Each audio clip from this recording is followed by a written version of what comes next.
So, is there such a thing as autistic thinking or autistic intelligence? And if there is, what might the implications be for services? And I'm grateful to my colleague from Sweden, Lina Nylander, who shared with me this quote from Søren Kierkegaard. He said that if you want to understand a person, you really need to understand what that person understands. And that is the theme of the talk today, is trying to understand what that person understands. Because this really permeates all of our lives.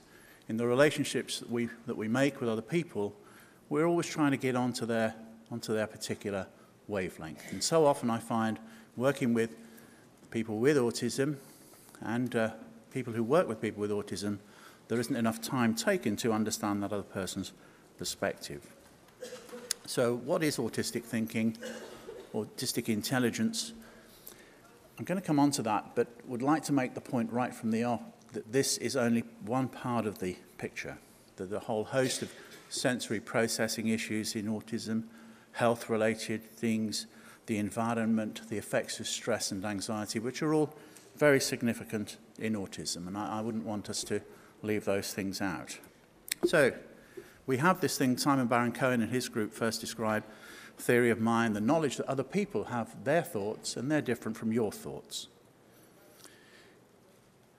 How it appears in autism very often is this lack of empathy, lack of joint attention, lack of being able to see the world from the other person's point of view, or being socially naive. And also this question of how your behaviour might be seen by other people.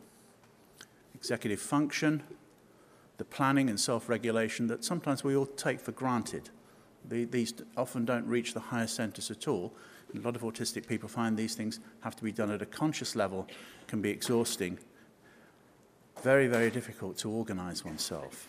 And the flexibility of thought that we sometimes see in autism that all of us try to apply without even thinking about it can be very, very difficult. In autism, this often appears as a symptom. Rigid routines, these terms are used to describe the symptoms of autism, whereas they're actually a reaction to this underlying cognitive problem. Overworking, being chaotic, not being organised, and this desperate need for predictability and anxiety in uncertainty. And a friend of mine who is autistic said he finds great comfort in exactness. I think it's a wonderful expression, the comfort of exactness. And central coherence, this ability to put things together, make sense of a whole host of different bits of information and bring it all together so that you get the big picture. Again, we find that a lot of people with autism find this very, very difficult. And they're accused of being literal or pedantic, wanting to know the detail, being perfectionists. Big picture. Very, very difficult to see the big picture, the wood for the trees.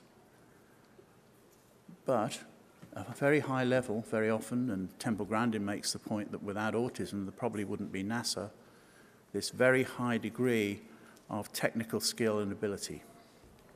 And then later, Peter Vermeulen has talked about this thing called context blindness, which is an inability to put all of the things that you learn together into a sensible picture. A bit like the central coherence, but it's more than that. It's that skills learned under one set of conditions can't be applied more generally. So rules tend to be applied regardless.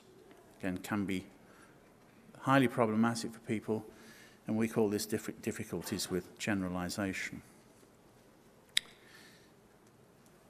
So talking about the nature of autistic intelligence for a moment or two, which is all I've got left, we know that in autism, we now know because of the work that we can do through scanning, brain scanning, we can look at how the brain looks in an MRI scanner and the parts of the brain that activate when people are asked to perform particular tasks in those scanners.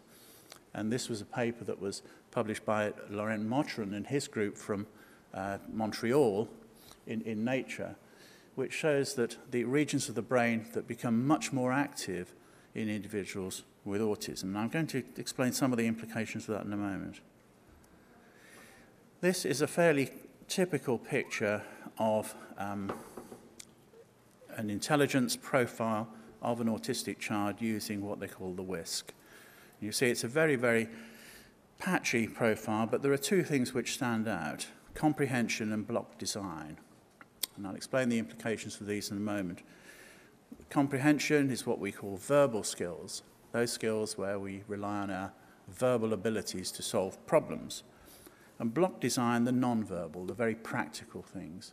See, and this is very typical of an autistic profile, where the block design elements, the very concrete elements, they do very well, and the comprehension, particularly the receptive comprehension, understanding language, they do not so well.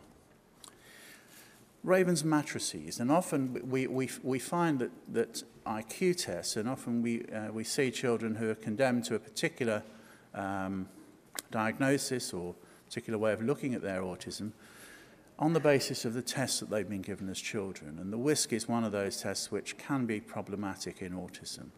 So we need to find a more suitable test.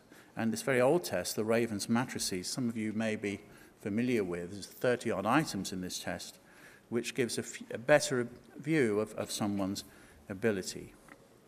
So what you have to do is to fit the object into the missing square. Can you get that one?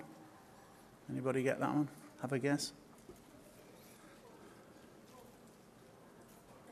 Number 4, yes, quite so. And as we go through these matrices, I'm not sure you can see them very well, the book becomes more and more challenging as you work through.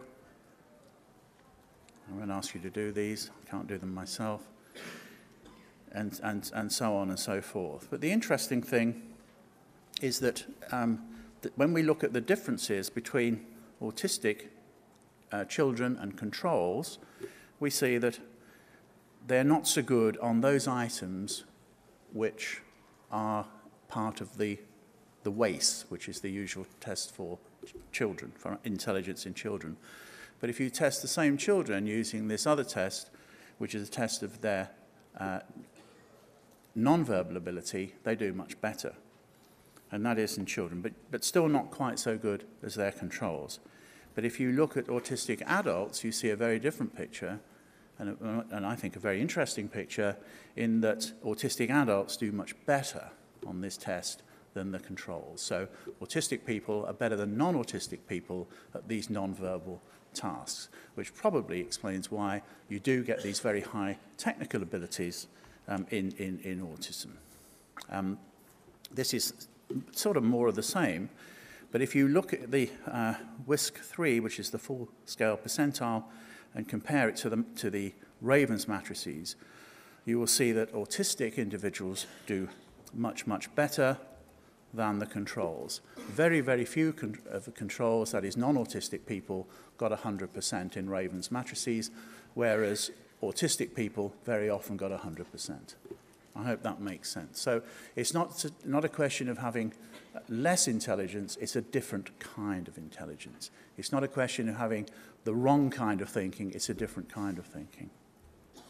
So to summarize then, I think we've shown, and we know that individuals with autism do less well on verbal, which is abstract tests, and well on the non-verbal, that is the concrete